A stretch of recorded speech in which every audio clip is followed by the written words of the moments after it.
Hey guys, today I'm going to do an overview of all my modern UMPCs. And you guys, some of you may be watching my channel and have looked at my previous videos before, kind of know that I'm kind of a gadget collector. So I like to collect a lot of old, interesting, unique electronics, such as like mini computers, small computers. We call them UMPCs. Ultra Mobile PCs is what they stand for.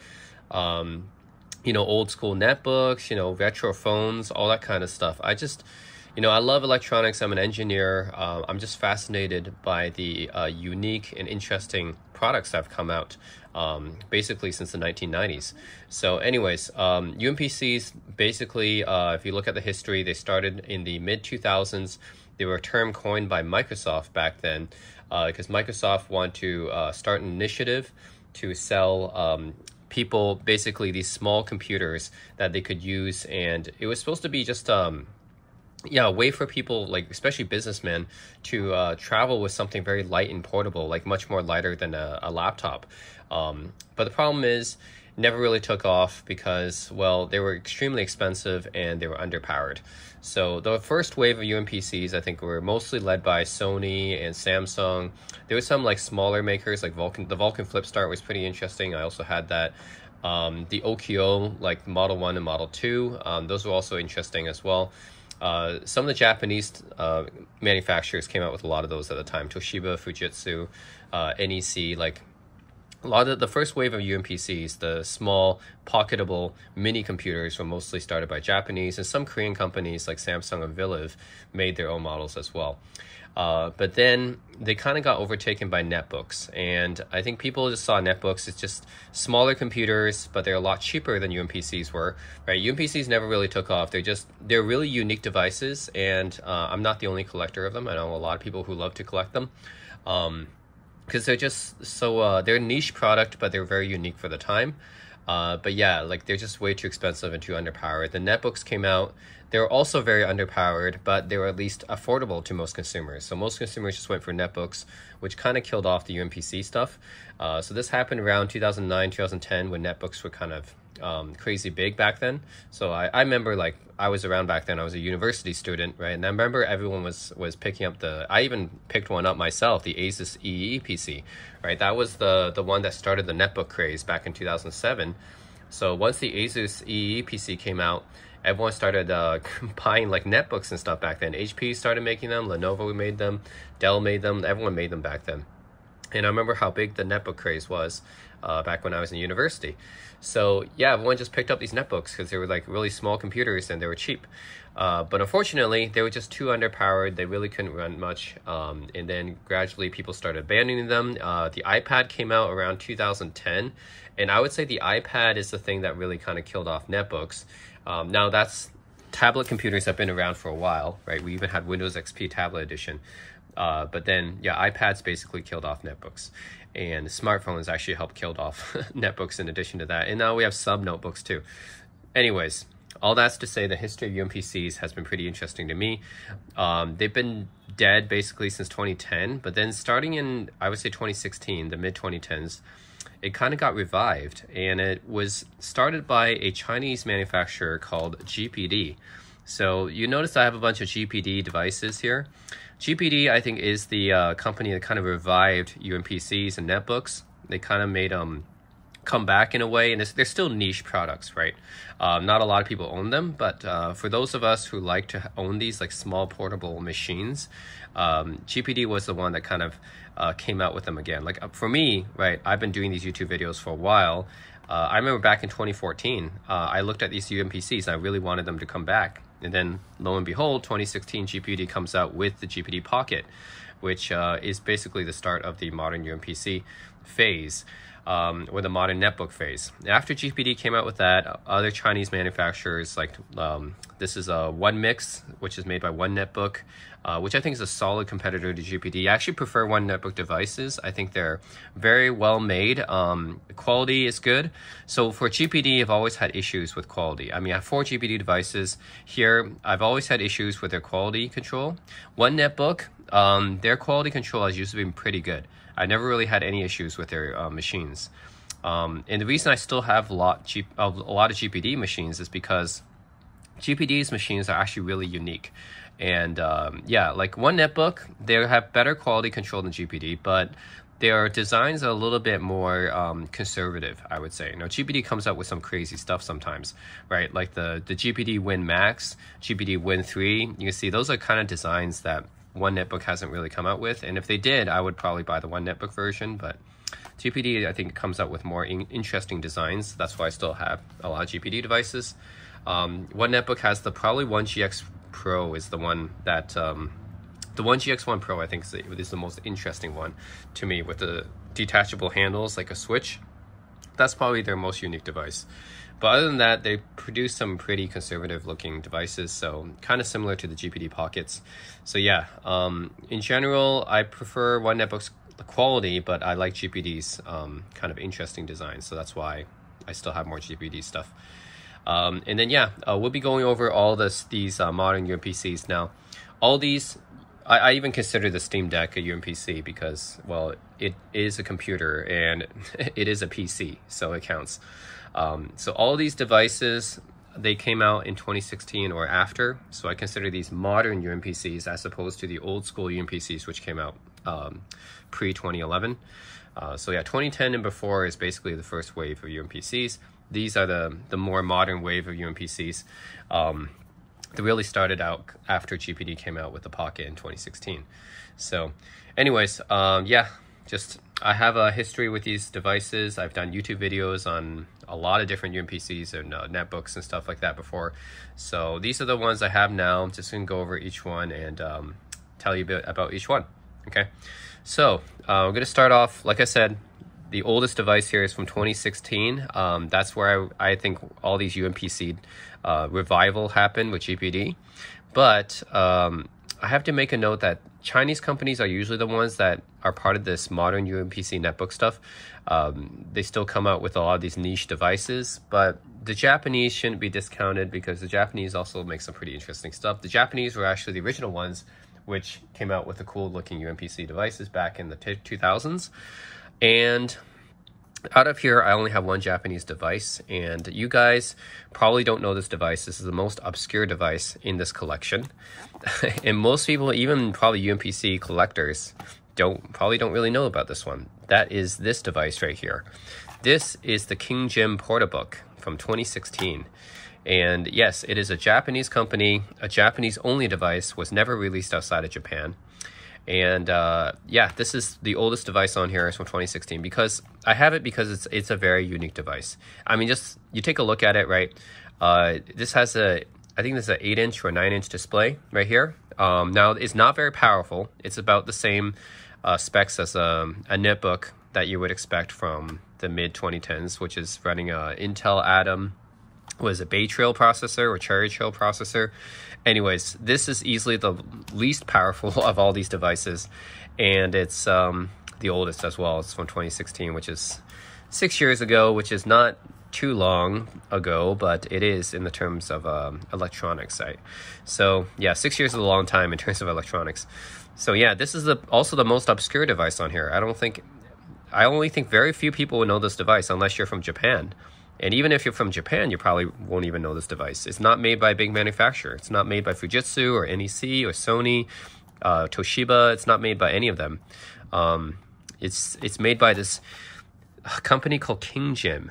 And when I did my research for this company, apparently this company mostly is known for producing word processors, like software for Japanese computers. And then all of a sudden they made this. They came out with this thing, which is really interesting. So yeah, this is the King Jim Portabook. I think this is their only hardware device that they made. But yeah, this is a word processor company that made this computer. It's not like a major Japanese manufacturer or anything. So yeah, this is the old device on here. It doesn't even have a logo on here. There's nothing. I mean, you wouldn't know who made this just by looking at the lid. If you go to the back, it's really unique. If you look at the back here, so not a lot of ports, but the ones that you do get are pretty interesting. So you have a headphone jack, a USB 2 port, full-size HDMI, and you have a full-size VGA port, which is interesting because Yeah, usually in North America, like VGA is basically dead, but in Japan and Asia, I think VGA is actually still widely used. So that's why for Japanese business notebooks, like you'll see the Toshiba Portages and even the Vios, the newer Vios, I think some of them still have VGA ports on them because it's still pretty important for Asia. And then the DC is actually a micro USB. Yes, this is one of the only like computers that I know, like PCs I'm talking about, that charges with micro USB. That's pretty interesting, right? It's usually phones that charge with this back then, but wow, on a full PC, they use micro USB to charge. So that's pretty interesting. Weighs about 1.6 pounds-ish, I would say. And yeah, a very unique device. Not a lot of people know about this one. The keyboard is probably what most people see as the unique part of this device. And that's because it does this. So yes, it has a butterfly style keyboard, which we haven't really seen since the older, what is the butterfly keyboard ThinkPad in the 90s. This isn't exactly like that. That butterfly keyboard does something like this. It like locks together like that. This one doesn't do it automatically when you open it. You have to kind of manually do it. But still, it's a pretty interesting design. And you have a more full-size keyboard, but in a smaller, compact shell. And it's very unique. I haven't seen any other PC maker do something like this. And really, they should think about it because, like, it's just a no-brainer to me. If you're going to have a smaller-sized PC like this, then you can fit a fuller-sized keyboard in a smaller footprint just by doing this. And yeah, you don't really lose anything by doing that. So I think it's pretty interesting.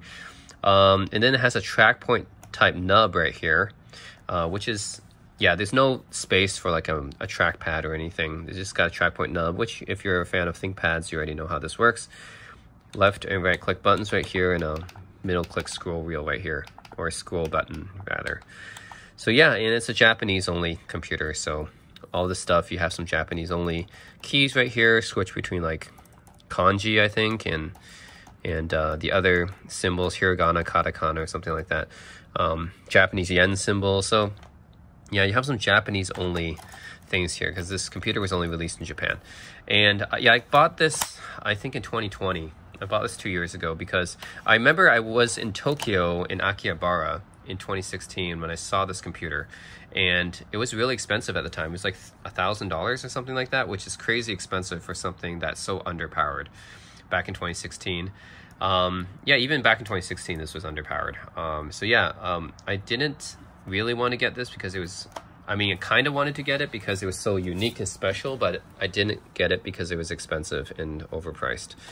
And yeah, I've been thinking about the computer a lot because, well, it's a unique computer, and I never got to really have it in my hands. I just saw it and I couldn't buy it, and I thought, I was like, oh, it's unique, but it's too expensive.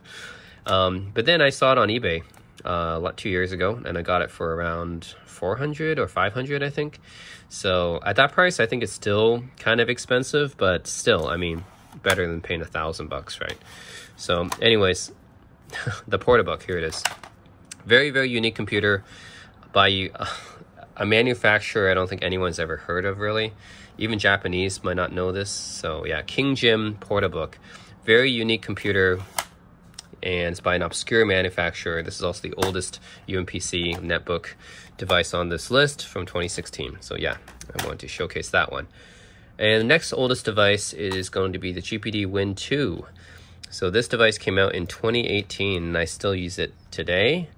And GPD Win 2 is really interesting because as a portable gaming handheld, this is still pretty good. Yeah, it's still pretty good. I mean, they've made the Win 3, obviously, but the Win 2 does have its uses still because it's actually smaller than the Win 3. So it's more portable than the Win 3. Also, it actually has a better keyboard than the Win 3, even though it's older. So yeah, it came out 2018. This keyboard is actually pretty good. I mean, this is strictly better than the Win 1. The Win 1 I had too, but this is just way better than the Win 1. The Win 1 was basically GPD's first effort at making a handheld that's, you know, a gaming handheld that played PC games. And the keyboard looked like they just took one of those Amazon Bluetooth keyboards and they glued it onto one of those chassis, and the keyboard felt really cheap, right? It was just like It felt like one of those Amazon cheap Chinese Bluetooth keyboards that you buy. This one though, the keyboard's actually quite good. So yeah, this keyboard's actually pretty impressive. It's definitely better than the GPD Win 1 keyboard for sure. And it's even better than the Win 3 keyboard because this one is physical. It's physical keys. So yeah, I still like the Win 2. So I still keep this. I still can use this to play a lot of old school games with it. Now it's not too powerful. I don't think this has iris graphics or anything. It just runs integrated graphics like before the pre-iris graphics. But still, like for a lot of the, I would say 2000s games, I can still play them at decent frame rates. It's got 2 analog sticks right here. Now they're not that great. The Win 3 has better controllers, I think. Yeah, the controls and the buttons, I think the Win 3 do have better ones. But the keyboard, the Win 2 actually has a better keyboard than the Win 3. Yep, so yeah, analog stick is it's not that great. D-pad's also, yeah, a little bit mushy. So yeah, these ones, the buttons are actually pretty good, the face buttons. These ones are just okay. Nothing special, but what makes it special is that it runs PC games. So you can run Steam games on them, you can run Origin, Battle.net, and you got to switch between mouse mode and controller mode right here. On button right here, and even Xbox button right here. And you can do, I think, X input and D input as well. You do both of those.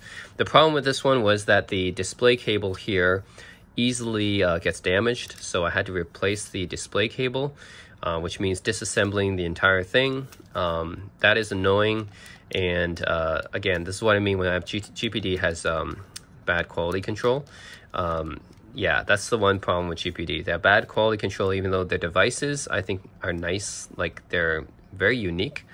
I like them, their design, but yeah, I just wish they were better built. Yeah, you see this? Yeah, I had to take this apart before, so it doesn't fit exactly back in. There's always problems with GPD devices. Unfortunately, their quality control is not that good. So I had to replace the display cable, which means I got to take apart the whole computer. They have a replaceable SSD, but you have to make sure to replace it with something that's a little bit smaller sized. I had the mistake of replacing this with a 1 terabyte, I think, SSD, and it's an M2. But if you replace it with a higher capacity SSD, it heats up way too much for this to cool.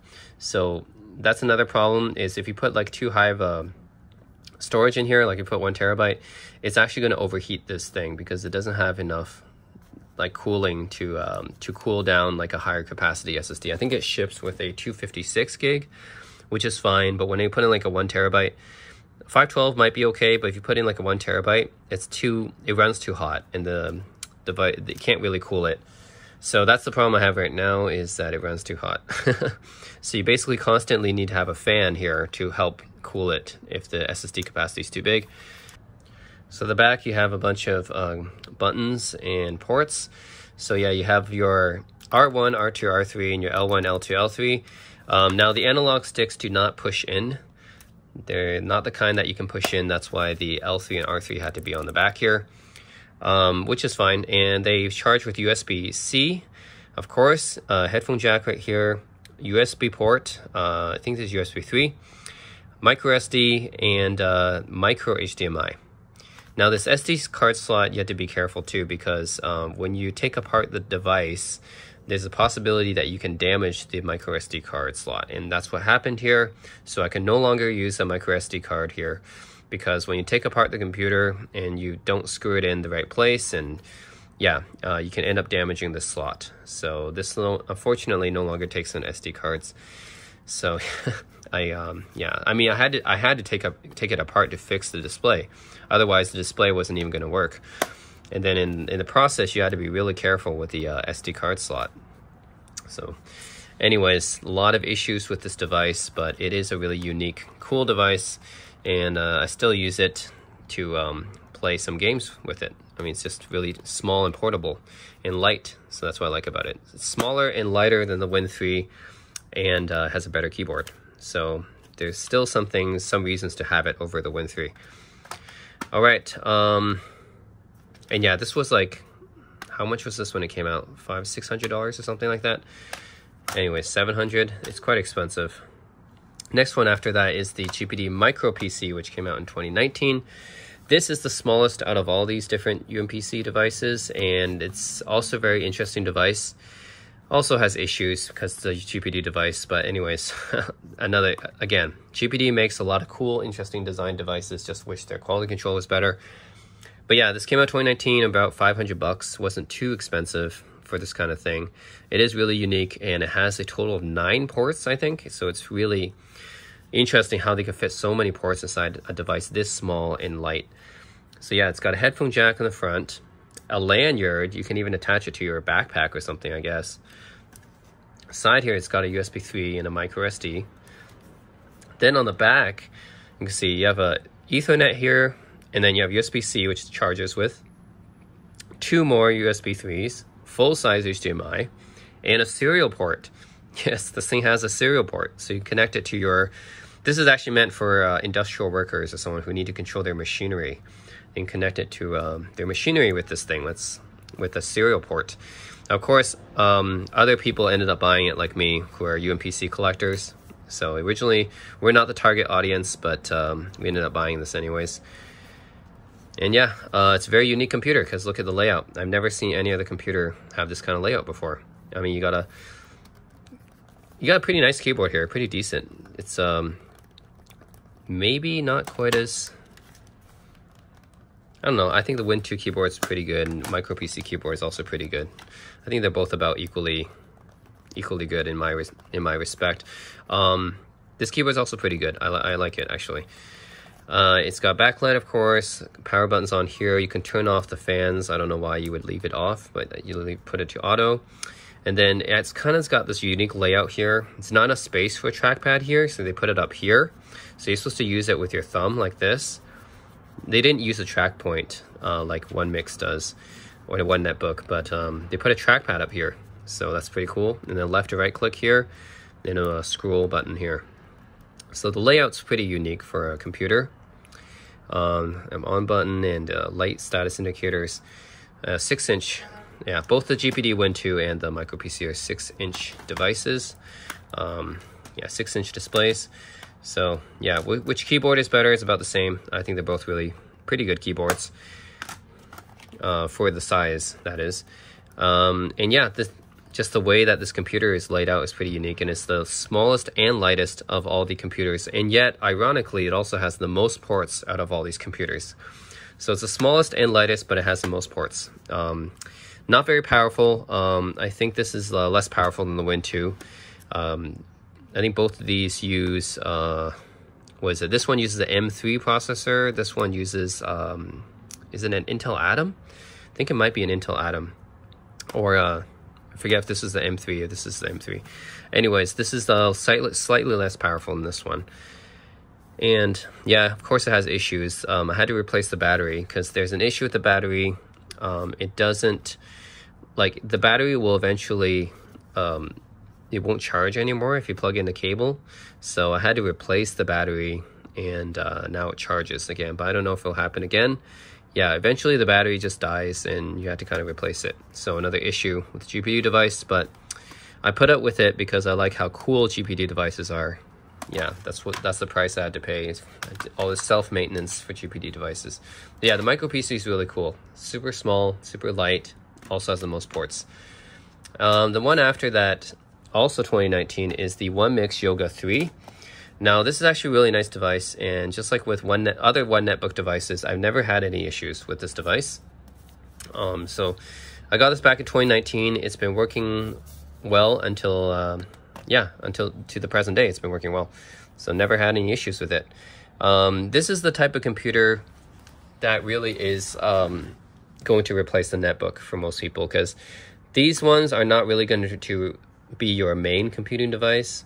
You're not going to like type out Word documents on this thing, or the Win2, for example. Like this one I actually used for a lot of DOS games because it's the keys here are pretty well placed, and most DOS games use like space, shift, control, alt, like these keys. And in this computer, these keys are pretty close to each other.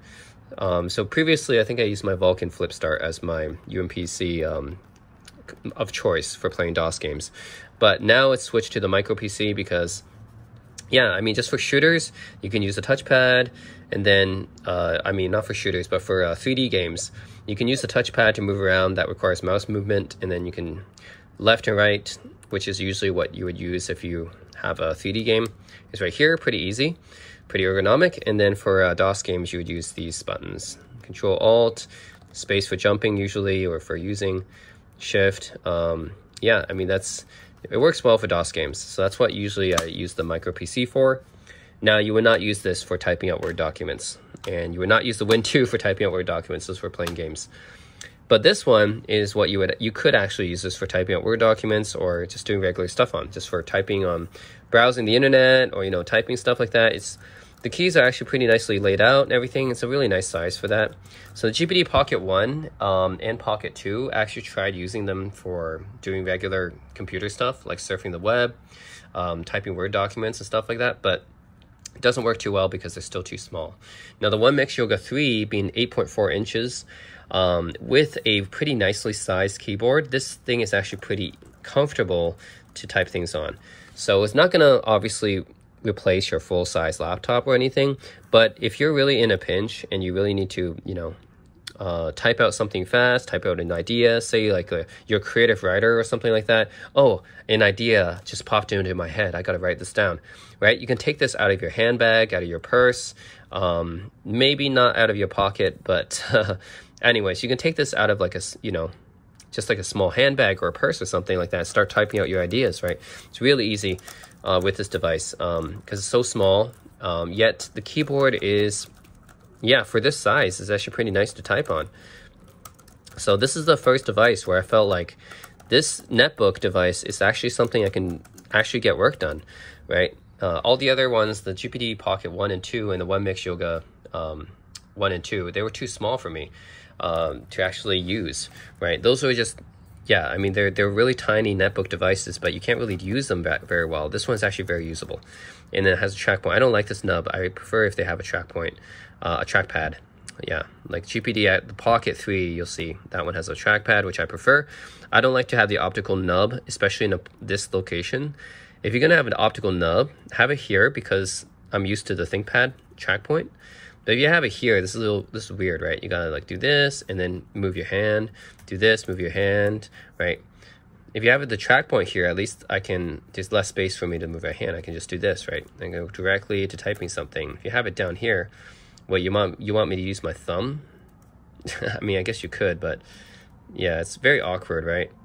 Like, it's better to use your index finger than your thumb. But anyways, I guess that's how they want you to use it. It's like typing, oh, I'm going to use my thumb to move the optical. I'm going to use my thumb to move the cursor. I guess that's what they want you to do, but it's a little bit awkward. So I don't like this track point. I know it reduces the size of the footprint, but still. And the fingerprint sensor is very useful and helpful. And power button.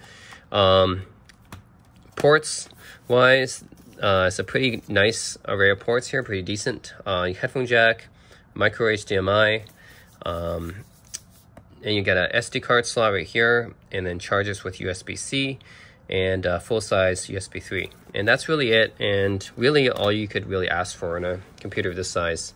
You don't really need like as many as the micro PC does. And on top of that, because it's a yoga, and this is what OneNetbook does differently, is in addition to all the GPD Pocket stuff you can do, like just like this, it functions as a GPD Pocket, but you can also flip it over and convert it into a tablet, at which point you can also use a pen, an optional pen, to like draw something, write something, take notes during class, go to a lecture, take notes. Now, I wish I had this when I was in university. When I was in university, I had to carry a really huge, heavy tablet PC. It was called the Gateway CX2724 or something like that. It was a 14-inch tablet computer that was convertible. So yes, there was convertible PCs, you know, in the 2000s as well, but they were very clunky. It ran Windows XP Tablet Edition. I think I had an Intrigue pen with it, and the battery life was like 3 hours or something. So it was very heavy to carry to class every day, but that's what I used in university. Now you have iPads, obviously, and you also have stuff like this where it's like, whoa, it's a lot lighter, easier to carry, right? It's 1.6 pounds. And this would be a lot better to take notes in class and lectures, right? Or you can just watch a movie, prop it up like this. So very, very comfortable, easy to use. So yeah, I like the OneMix Yoga 3. This no problems. I've had it since 2019. So a very nice pocketable, well, not pocketable, but you're easy to carry computer, very portable, and netbook sized. So yeah, the OneMix Yoga 3 is very nice. And then the one after this, in chronological order, would actually be the Win 3. So the Win 3 I got last year, and I really like how this device looks. I mean, by this point, there's a lot of competitors for these kind of handheld gaming devices. There's the AN Neo, there's the One GX1, and then there's the One X player. But I still like the Win 3 because this reminds me of the Sony Vaio UX, which is what the form factor is inspired by. And the Sony Vaio UX was a first-gen UMPC that had a really unique design. It had a display like this, and controllers on the basically your controls on the side, which control the mouse and stuff. Then it had like a slide up screen. So the keyboard actually is revealed by sliding up the display. And I really like this form factor. It was so unique, and I think a lot of UMPC collectors really love the Sony Vaio UX design. It was also one of the more powerful UMPCs during that time. I think it had an Intel Core Solo or Core Duo processor, actually.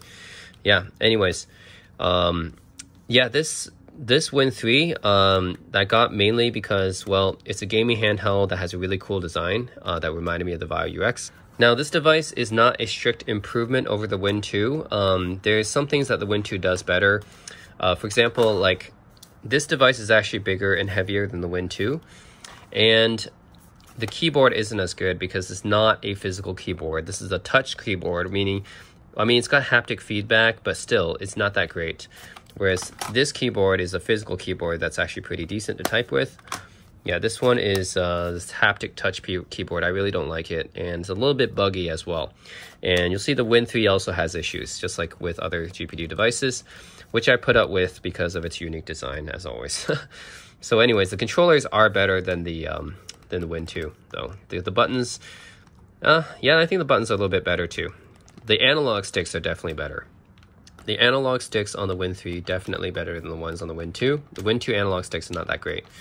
The buttons are a small improvement as well, not as big improvement as with the analog buttons, but they are still an improvement. This one also has a fingerprint reader, which the Win 2 didn't have. Select Start, I think Select Start was relegated to, yeah, to this. And actually L3 is relegated to this place, which is interesting because there's another L3 here. So there's an L3 on the back and there's an L3 here. And Select and Start was actually on the keyboard. This Select and Start is on the face of the device, which is a lot easier to press. And the switch is right here, the game controller and mouse and keyboard switch. Now the switch actually has issues, which is the main problem with this device, I find, is yeah, like there's issues with this switch. If you put it to sleep sometimes, like the switch doesn't work. So you have to like change it to hibernate and stuff. There's a whole like a bunch of Reddit threads about this online. Like sometimes if you put it to sleep, the switch no longer works, and therefore your controllers no longer work. So yeah, that's a huge issue. Some people had to take apart their GPD Win 3 to fix it. But yeah, sometimes when the device goes to sleep, the controllers stop working. Yeah, so the only way to control the Win 3 in those cases would be to use the touchscreen. So yeah, my Win 3, it happened that the controllers no longer worked, so I had to only use the touchscreen. I had to enable and disable a device through the device manager. Then I had to change all the settings to hibernate instead of sleep. Then I had to restart from the BIOS in order to fix this controller switching issue. Anyways, there's a lot of hassle to fix these things. With GPD devices always have these issues. Yeah, stereo speakers at the bottom, chargers with USB-C, micro SD right here, and L1, L2 controls at the back. You don't need L3 controls here on the back anymore because the analog sticks are actually depressible. So the ones on the Win 2 were not able to be depressed. So you can actually depress these ones, so you don't need to have an L3 anymore on the back. Power button right here, volume controls, headphone jack, and a USB 2 port. And then you actually have extra controllers on the back here too. Now these ones you can assign to something else, but yeah, not necessary. I guess these are extra buttons you can use for something. But yes, 1165 G7 is what this runs, and has iris graphics. So definitely more powerful than the Win 2, that's for sure. And I think this competes with the Win Max and Win Max 2 as well. So those are kind of GPD's flagship gaming UMPCs, I guess. I don't have the Win Max and Max 2 because, well, I feel like for me, those computers are kind of like a Frankenstein of a Pocket and a Win, basically. It's like both. Although I don't think it's as good for me, as comfortable for me to use as both. So if I want to have just a computer that can type on, then I'll go for the OneMix Yoga. The OneMix 4 actually is another one that came out, or the Pocket 3, which I have. So I had the Pocket 3. I also reviewed the OneMix 4 before. I think both of them are good. So those are the ones I would use if I just want to have a netbook style computer. If I want to have a gaming style computer, well, I have the Steam Deck now. But before the Steam Deck, I think I'd prefer the Win 3 or the Neo. But the Win Max is kind of like a Frankenstein of both. You have them combined together into one device, but it's not as comfortable as both, I think. It's just kind of like a compromise device. Anyway, some people like the Win Max, so I'm not going to say the Win Max is bad or anything. It's just, to me, it's like a weird middle in-between device. And yeah, Win 3. It's a nice device. It's just, this was very pricey. This was like $1,000, I think. By the way, the OneMix Yoga 3 was like 700, I think, around $700 US. Win 3 was about $1,000, so it was expensive. Also, you could get an optional dock with it that tried to copy the Sony Vaio UX dock. So that was also a cool thing, and just reminded me of the Sony Vaio UX. But yeah, I don't like this keyboard. I don't know why they had to make it a haptic touch keyboard instead of a physical keyboard. I guess it's to like fit under the screen, but Sony Vaio UX had a better keyboard, and that one just had flat keys, right? I get it, flat keys on the Sony Vaio UX are not that great, but still, I would still prefer it to this haptic touch keyboard though. This is just really easy to make mistakes on, and it's buggy too. So sometimes it doesn't work. So yeah. Otherwise, it's more powerful than the Win 3, obviously. Not as powerful as the Steam Deck, but more powerful than the other gaming UMPCs that came out before it. I think the Aya Neo might be probably more powerful than this by a bit in the One GX1 Pro. But still, I like this form factor the most. Controllers and buttons are pretty good. Definitely better than the ones on the Win 2. But yeah, just the keyboard I think is the main issue in the quality control stuff about the GPD devices. Like I said, GPD needs better quality control for their devices. And yeah, really expensive. But anyways, that's the Win 3, which I got last year. And then this year, I had the GPD Pocket 3. So this is probably, yeah, compared to the OneMix Yoga 3, I mean, this one's probably going to replace my OneMix Yoga 3, but we'll see. If GPD has the issues that they usually have, then the OneMix Yoga 3 might still be my main kind of pocket computing device. But yeah, this one is a really nice computer just to type on. I think the keys are really nice. Now, are they better than the ones on the OneMix Yoga? I don't know. I think they're more tactile and clicky.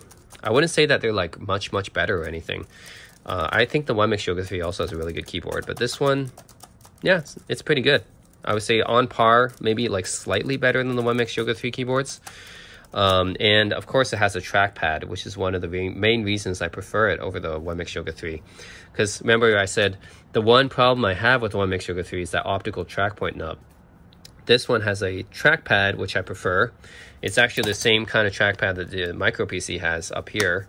So I actually like this placement, and you can use it pretty comfortably like this. And you have left and right click buttons, middle button right here, power button, and a fingerprint reader in the same spot. So yeah, and this layout is a little bit similar to the micro PC, but yeah. In general, yeah, the keyboard's slightly better than the OneMix Yoga 3, and I like the trackpad a lot better than that track point knob, which is why this one might actually replace my OneMix Yoga 3, depending if the quality holds up, and that's a big if for GPD. So yeah, and also just like the Yoga 3, it's convertible as well, except it does not do it with a 180-degree hinge. It does it with a old school style swivel hinge. You can do it like this, and then you can use it as a tablet, you know, drawing, you can take notes, do what you want here. They use it as watch movies like this. You can do the same thing as you can with that Yoga 3. Just the mechanism is a bit different. You have a swivel hinge instead of a 180-degree hinge. Now, with the swivel hinge, I guess you have access to the same modes as you have on the Yoga, I think. Yeah, you can still do this in tent mode if you want. You have access to that mode. You have stand mode. You have obviously full tablet mode, but in addition, you also have the sideways mode where you can show people like, oh, you want to see something like, you don't want to turn it full way, but it's like, say you have a colleague sitting beside you, right? It's like you're working, typing, oh, hey, what are you doing? This is what I'm doing. Oh, okay. Like this.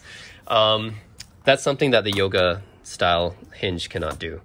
I guess that's a little bit of a minor thing, but still, just something I want to know about this type of hinge. This is a very old school hinge too. A lot of older convertible laptops like the Gateway that I had back in university use this type of hinge. But yeah, otherwise I like the Pocket 3 a lot, as long as it doesn't have any issues that crop up later. The ports wise, it's got a headphone out and 2 USB 3s right here. This side it's got a USB-C for charging and a full-size HDMI. In the back, full-size Ethernet, and then a replaceable module here. You can actually replace this with many things. You can actually turn this into a micro PC thing by having a serial port type of module inserted into there. But right now I have this video in module, which is very, very interesting because this is not an HDMI out, it's an HDMI in, which means I can actually, anything that has an HDMI out, like a video game console, I already demoed this before on a video for the Pocket 3, but if you have any sort of HDMI out, like a camcorder, camera, video game console, Blu-ray player, what have you, another laptop even, you can plug it into this HDMI in, and this GPD device can actually display it. So that's really, really cool, and a USB-C as well. So yeah, you can use it to, I think originally this module was meant to debug servers with, but you can just use this as a display for another computer, which is so cool, right? If you have a computer whose display stopped working or you need a second display, you just put the HDMI out of that computer to the HDMI in here and you can use this as a second display, which is really, really cool. And yeah, I've also used it with like my Nintendo Switch, like PS5, like anything that has a HDMI out, I can put it into here and I can just use this as a display, which is really, really cool. So yeah, that's something about the Pocket 3 that's really unique. I think it's very interesting. That's probably one of the main reasons why I got this. So yeah, it's probably going to replace my Yoga 3, and it's more powerful too. I mean, this came out this year. The Yoga 3 came out 3 years ago. So of course this is going to be more powerful. And yeah, it runs in 6000. There's also a better version that you can get with the more up-to-date Intel Core i7, but yeah, I got the Pentium in 6000 here. Maybe I should have upgraded it. But yeah, this will probably be replacing my Yoga 3 if this does not have any issues. Now, I can trust the OneNetbook Yoga 3. I can't trust this, unfortunately. Also forgot to talk about this device. Yeah, so this device actually came out before the Pocket 3. So this is the OneNetbook A1. It was released last year, 2021. So this predated Pocket 3, just, yeah, skimmed over this. So yeah, this device is interesting because I think it was trying to compete with the micro PC. So the micro PC came out and then OneNetbook saw that and tried to make something better. So they made this device. So this device has a more traditional keyboard. Like I said, OneNetbook, their devices are really, better quality than GPD. It doesn't really have many issues, but their designs tend to be a little bit more conservative. So whereas, yeah, GPD has some really cool, interesting like keyboard layouts and stuff like that. They use a trackpad, for example. I don't think the OneNetbook devices use a trackpad. So they have some pretty cool layouts and stuff like that. The OneNetbook devices, like the A1, it just has a more traditional keyboard here, traditional layout. I mean, this one is a little bit cramped. It's not going to be like the OneNetbook Yoga 3 that you can just use freely, or the Pocket 3. This one is more cramped, so it's a little bit harder to use. This probably is about the same size as the Pocket 2 or the OneNetbook, 2, or the Pocket 2, I think, is about the same size keyboard. So it's a little bit cramped. I would not use this for like normal, just for writing or something like that. It's a little bit cramped. So it also has an optical nub, which again, I don't really like that much. and I guess you're supposed to use this with your thumb. A fingerprint reader and an on button here. This is a 6-inch display, I believe, so about the same size as the Win 3 and the micro PC. So at the back, you have 2 USB 3s, a micro HDMI, full-size Ethernet, serial port. Now remember, I think this is competing with the micro PC. So OneNetbook wanted to make something that also had a serial port so that it competes with a micro PC, and then I guess people who want to use the serial port have another option, another computer that they can get. Headphone jack right here, and then here you have USB-C for charging and micro SD. So a lot of ports, a lanyard as well. A lot of different ports, just like the micro PC. And in addition to that, I mean, typing on this thing is different than the micro PC. Micro PC, you're supposed to use this like this with your thumb, right? You type using your thumb. With the OneNetbook A1, you could type with your thumb, but I think they want you to just put this on a desk or something. But then if you put this on a table, then it's a little bit harder to use, in my opinion, because the keyboard's a little bit cramped. So I don't know if this is actually necessarily more usable than the micro PC's keyboard. Even though it's bigger, it's not necessarily more usable. It's just so cramped. Yeah, I mean, it has more keys than the micro PC does, but it doesn't make it more usable. So yeah, the other thing it has over the micro PC is it has a swivel hinge, just like the Pocket 3 does. So it has a swivel hinge, and then you can use it like this. You can write, you can draw, you can take notes, you can watch movies like this. You can do the same stuff you can do with the swivel hinges, right? So it's pretty interesting. Actually, this is the first device I've seen with a swivel hinge since the original old school netbooks and convertible tablets and laptops back then. So I think that's what made the A1 very interesting for me, is that it's very small. It has a swivel hinge, which really I haven't seen since the 2000s. And it has all these ports, which is really cool and super light. So I guess that's what the A1's niche is. Now, I don't actually know when I would use this now, because now everything I can use the A1 for, I can use the Pocket 3 for. And the Pocket 3 is a more usable device than the A1 is. I mean, this thing has a much better keyboard, right? I know it's bigger, right? But not by much. I mean, you can see that this is the difference here. They're about the same size here. Obviously, the Pocket 3 is more powerful, but it's only this much bigger. So it's not too much of a difference. So yeah, I'm not really sure when I would use the A1 again when I have the Pocket 3. Because this one has a much more usable keyboard. It's more powerful. Has the same swivel style display as the A1 does. And the ports are actually interchangeable because it's modular. So that's really cool. I can even put a serial port in here if I wanted to. Like, say if I really like the serial port, if I had something to use it with, I can actually change this out for one. So there's really nothing the A1 would give me over this, except for like a little bit of space saving. And that's really it. So there's really no other reason to have it. And the trackpad's a lot better than the optical nub for me.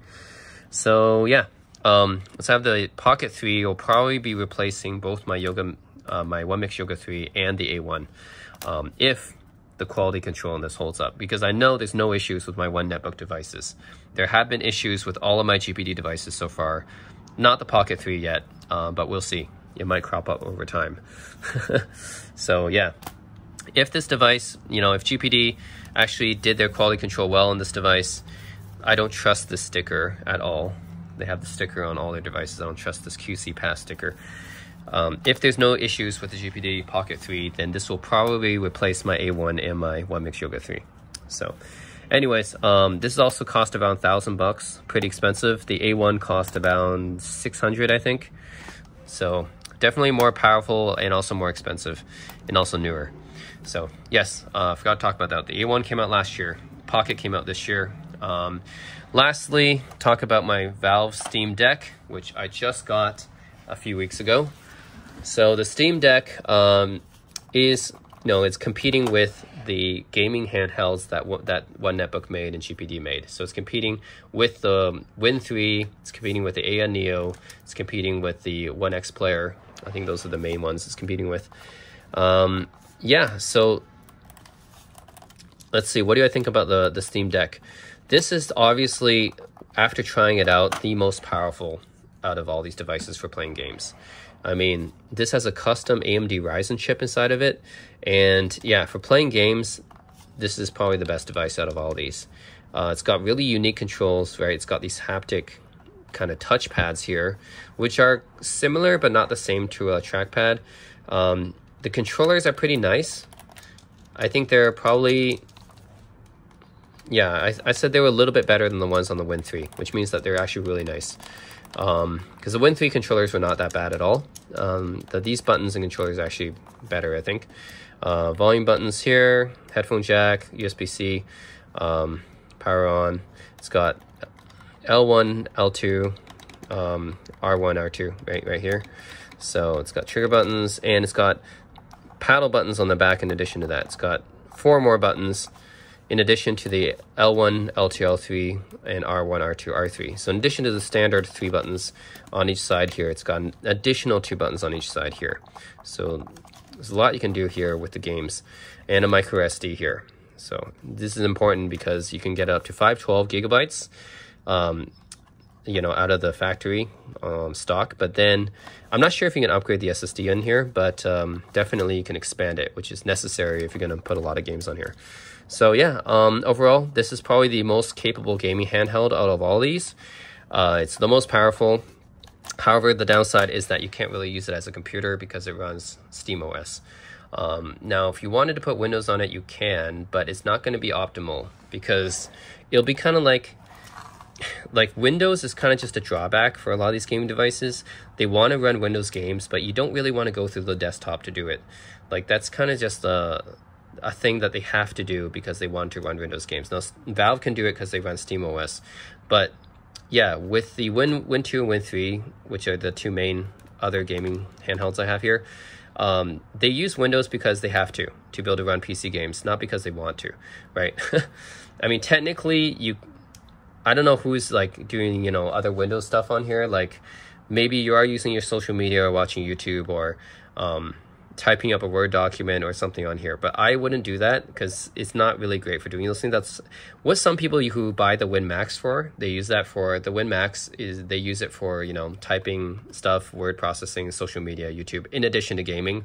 But for me, if I'm going to be buying a gaming handheld or UMPC, I'm not going to be doing any of that other stuff on it. That's what my Pocket 3 is for, or my One Yoga 3 is for.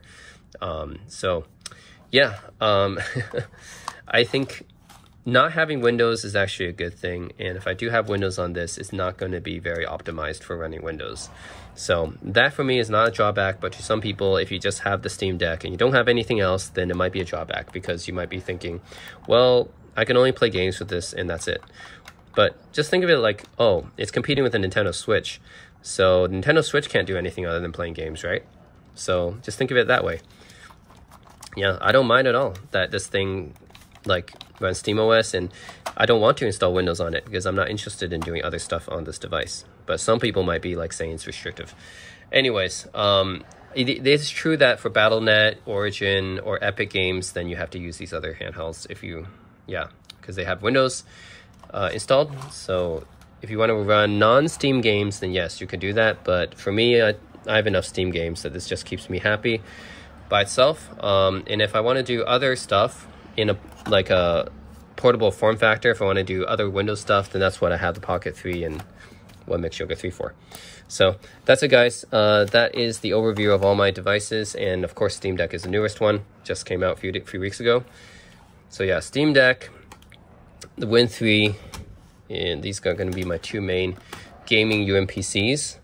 And then the Pocket 3 is probably going to be my main device for doing just really like non-gaming stuff on. I mean, I could run games on here too, but non-gaming stuff here on, just for having like a really small portable device for doing work on, or social media or YouTube. That's what I have the Pocket 3 for, or watching movies, you know, basically a non-gaming stuff on a netbook type device. That's what the Pocket 3 is for.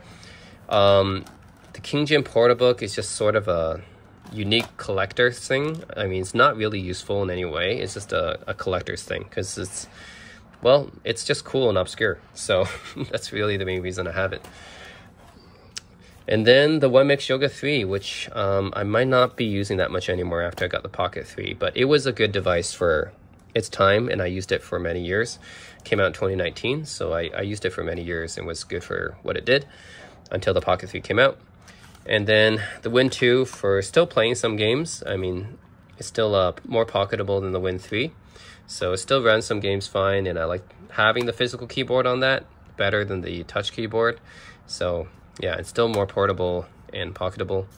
Micro PC, I actually use for running DOS games. So yeah, DOS games don't take up a lot of space either. So I think that's fine to have it, have this one still. And then the A1, which is kind of a redundant PC at this point, which I don't really use it for much these days. It's kind of just a backup computer. So that's it, guys. My whole collection of modern UMPCs from 2016 and later. Let me know if you guys have any questions or comments. But yeah, this is my 8 PC collection. But yeah, let me know if you guys have any questions. This is my modern UMPC collection from 2016 and later. I think these are all pretty interesting PCs, but let me know what you guys think. And yeah, as always, thanks for watching.